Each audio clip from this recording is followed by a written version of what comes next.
Hello, नमस्ते और welcome back to my channel.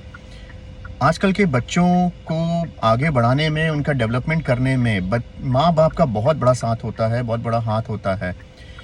ऐसे में वो फैमिली सबसे अच्छी है, आइडियल फैमिली मानी जाती है, जिसमें हस्बैंड वाइफ का रिलेशन बहुत अच्छा है। दोनों एक हृदय, एक शरीर बन के अपने बच्चों को बड़ा करते हैं, समस्या बांटते हैं, जिससे बच्चों की परवरिश बहुत अच्छी होती है, बहुत मैच्योर्ड होते हैं और इनका कम उम्र में बाहरी स्पेशल रिलेशनशिप्स नहीं बनते हैं, जो कि आज समाज में बहुत बड़ी समस्या है कि एक बहुत अच्छी फैमिली की एक लड़की या लड़का एक बहुत ही फेलियर टाइप के लड़का लड़की से स्पेशल फ्रेंडशिप कर बैठते हैं और उनके लिए अपने माँ बाप से झगड़ते हैं। तो ऐसे में ये फैमिली सबसे अच्छी होती है जिसमें कोई मैरिटल डिस्कॉर्ड ना हो।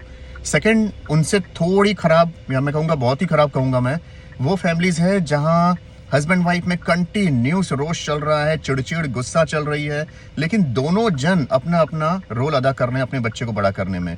दोनों जन अपने बच्चे को कभी भी इसका फर्क नहीं पड़ने दे रहे हैं, भले उसके सामने झगड़ रहे हैं लेकिन फिर भी वो प्यार दे रहे हैं, सहायता कर रहे हैं उसकी पढ़ाई में, उसके बड़े होने में, उसकी ओवरऑल विकास में। इससे और ख़राब अगर बताया जाए तो इसमें माँ बाप झगड़ रहे हैं बुरी तरह से और अपने बच्चे की तरफ सिर्फ एक जन ध्यान दे रहा है, दूसरा अपने स्पाउस पे गुस्सा दिखाने का तरीका दिखा रहा है कि मैं बच्चे को भी देखूंगा नहीं।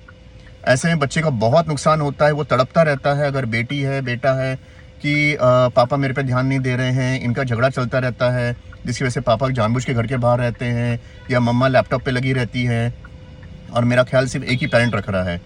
अब सबसे ख़राब जो सिचुएशन आती है यहाँ, वहाँ वो फैमिलीज़ है जहाँ हस्बैंड वाइफ का जम के झगड़ा चल रहा है, अपने बच्चों के सामने गाली गलौज भी हो रही है और ये दोनों जन बच्चे का ख्याल नहीं रख रहे हैं। एक अपने ऑफिस में बिजी है तो एक कहीं ऑफिस में दूसरी जगह बिजी है, जिसकी वजह से बच्चे पूरी तरह से अपना मार्ग खो देते हैं।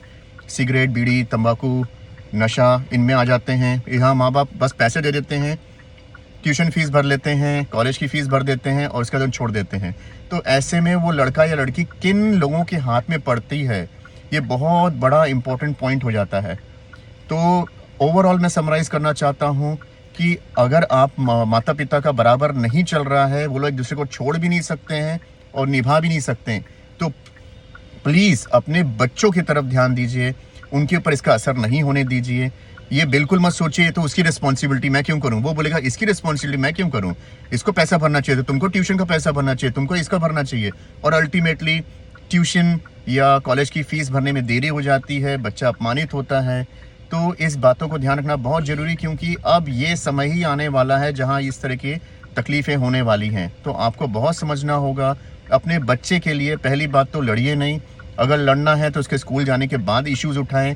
और तीसरी बात है कि कुछ भी हो जाए अपने बच्चे की परवरिश पे इसका असर, बुरा असर ना होने दें, ताकि वो एक अच्छे नागरिक बन सकें। शुक्रिया, नमस्ते।